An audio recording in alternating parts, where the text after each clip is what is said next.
We have Representative Eric Swalwell on the line, who we proudly call our alpha liberal from the great state of California. Good morning, Representative Swalwell. Good morning. Good morning. I was just in a Judiciary Committee hearing. We call that the land of misfit toys because it's including the likes of Jim Jordan, Matt Gaetz, and others. So this is a welcome and refreshing reprieve. Listen, can we tell you that calling you an alpha liberal is the highest compliment? Because on TV, on Twitter, you show Democrats how to fight, how to take it to these Republicans. Yes. You tweeted that. You said, worse, the land of misfit treasonous toys could get more populated if some of these MAGA Republican candidates win. That's right. Right, and we just went through the whole bunch of them that have threatened violence in their campaign ads, right? And I just sat through a hearing with the Assistant Attorney General where the Republicans are protesting that the Department of Justice is looking at people that threaten violence at school board meetings. And, you know, they cannot draw the distinction between someone who would show up peacefully and passionately to talk about their kids' curriculum and the over 220 cases that Reuters has recently identified of incidents where school board members are being threatened. And look, this is a lot who now is more comfortable with violence than voting. They'd rather see chaos than community. And we can't call them out enough because, look, only one vision for America is going to come out of this midterms. Either it's a vision of community or it's a vision of chaos. And we know they have chosen chaos. And we've got to be loud, we've got to organize and mobilize, and we can win. It's a narrow path, but we can win. Yeah, and you pointed out, you said, what? 1/3 of Americans say it's time to take up arms against our government? I know exactly who's inspiring the treason curious, as you call it, and you went down the list. Ronnie Jackson, Marjorie Taylor Greene, Gosar, Lauren Boebert, with these ads that are, you know, inspiring violence. And it's... This goes all the way up to what we're doing with January 6th, right? You just said, please, MAGA Republicans are not pro-cop, they're pro-coup. Start calling them out. And that's what we have to do is say it like it is, right?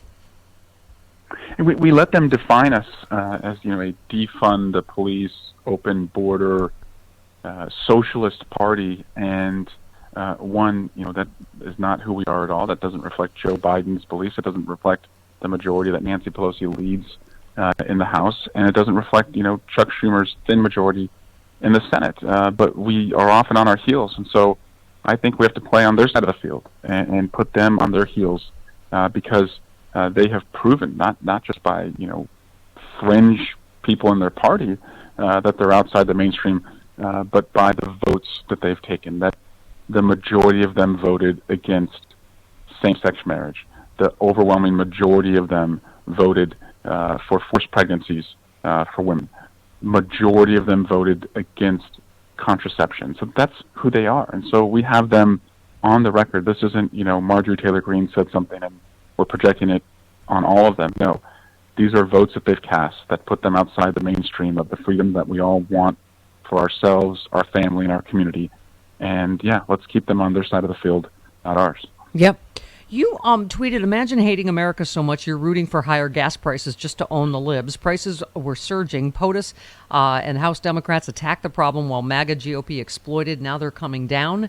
And thank you for pointing out about the media, what we always say. You said DC media will cover the spike, but move on from the story once prices drop. It's a trajectory as old as time. We have different jobs. I'm reminding constituents that House Democrats and Biden attack the issue when relief is coming. And then you followed up with... That's because, you know, a reporter said that, you know, it was premature for me to say that. And as I said, in the last 4 weeks, between 32 cents and 40 cents, it's come down. And it's like, no, well, when should we point out that we attack the problem and the prices are coming down? Right. Because no reporter is going to follow up on that story. They're just going to move on to the new issue of the day or grievance of the day that Republicans will point out. And you probably saw the same Fox News handoff that I saw, where one anchor was handing off the hour to another, and they were bemoaning that these low gas prices may hurt independent gas station operators. So they've already moved on. That right. You know, that's Joe Biden's fault. And they don't highlight. Right, they don't highlight that every Republican voted against the, you know, no gas, price gouging at the pump. And you tweeted, gas prices are so low, Ted Cruz canceled his flight and drove to Cancun, which is funny. That's funny, and that's the way you troll the the Republicans with the truth, right? Right. I mean, it's Also, we may be on the, well, I don't want to trust Manchin necessarily in anything, but we might be on the verge of getting really something done, right, on climate and drug prices, etc.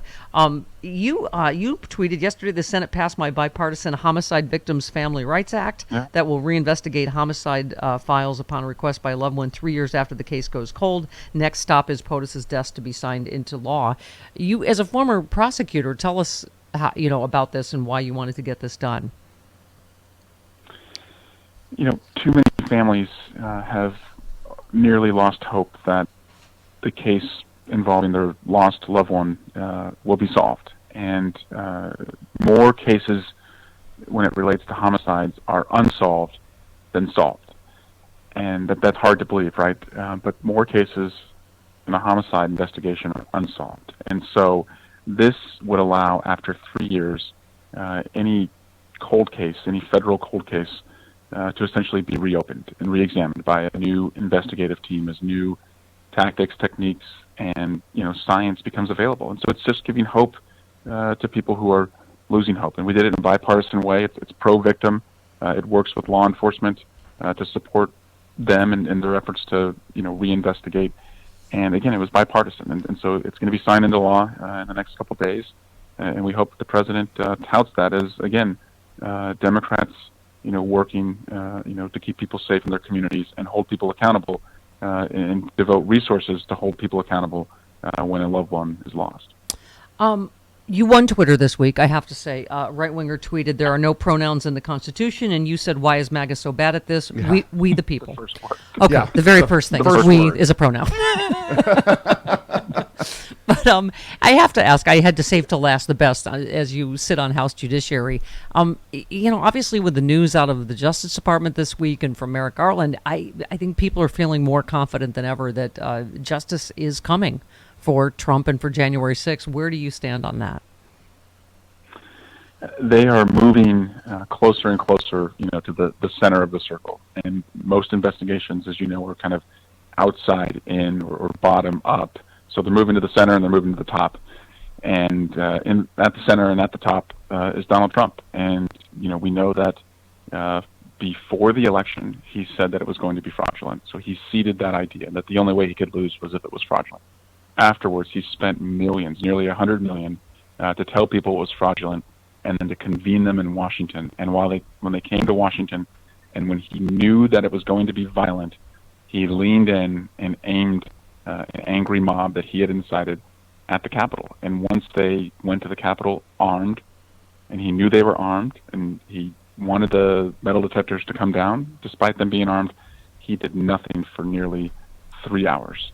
And so he's responsible. He's the only one responsible, frankly, because had he been taken out of the situation, had he conceded back in December when the states started to certify, this would not have happened. And so I do hope that the Department of Justice sees this evidence and recognizes that most of it was committed in plain sight, that you don't have to dig too deep.